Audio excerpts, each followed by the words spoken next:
Samantala, Malacanang tiwala na may papaliwanag ng mga security officials sa Senado ang detalye sa naging pag-aresto kay dating Pangulong Rodrigo Duterte sa bisa ng warrant of arrest ng ICC. Si Kenneth Pasyente sa sentro ng balita live. Kenneth? Yes, Joshua, iginagalang ng palasyo ang kasalukuyang pagdinig ng Senado kaugnay ng pagkakaaresto ni dating Pangulong Rodrigo Duterte. Yan ay kahit mismong kapatid pa ng Pangulo ang nangunguna sa naturang pagdinig. Sa Palace Press Briefing, sinabi ni PCO Undersecretary at Palace Press Officer Attorney Claire Castro na hindi tutol ang Pangulo sa mga ganitong pagdinig. Patunay lamang din anya ito na handa ang gobyerno na tumugon sa anumang tanong ng mga kinauukulan.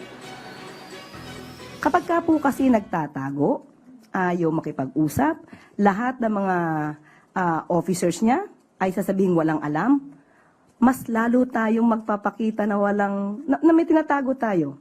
So yung mga dating nagagawa noon, panahon, na hindi pinapapunta ang mga cabinet members pag pinapatawag sa Senado, hindi po yan gagawin ng Pangulo.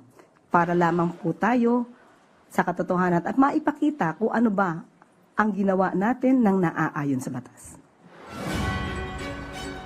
Muli ring binigyang diin ng palasyo na kumpiyansa ito na alinsunod sa batas ang naging hakbang ng administrasyon na i-turn over ang dating Pangulo sa ICC at hindi nila ito nangangahulugan na pagpayag ito ng Pilipinas na maging probinsya o mapa sa ilalim ng anumang bansa.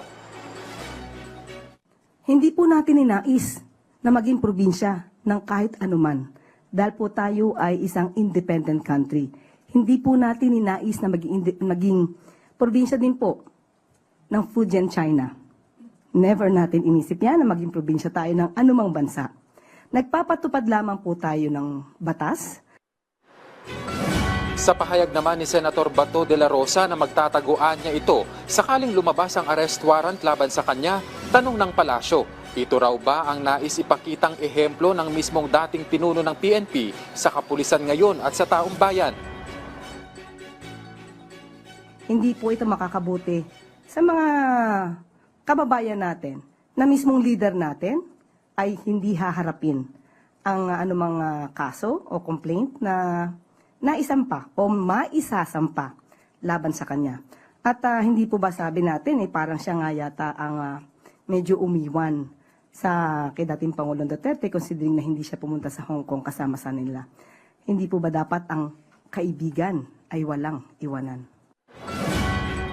Nakausap na rin daw ng Pangulo si Solgen Menardo Guevara kasunod ng naging hakbang ng OSG na hindi katawanin ng pamahalaan sa writ of habeas corpus petition ng mga anak ni dating Pangulo. Kumpiyansa pa rin daw ang punong ehekutibo sa Solgen. Sinasabi niya po na hindi naman po nawawala ang kanyang tiwala kay Solgen Menardo Guevara. Nung tinanong ko po siya kung magre-resign po si Solgen, ang sabi niya, hindi ko hinihingi ang pagre-resign niya. Joshua, ikinalugod naman ng palasyo ang latest na resulta ng SWS survey kung saan mayorya ng mga Pilipino ang pabor na mapanagot ang dating Pangulo sa naging resulta ng kanyang madugong drug war.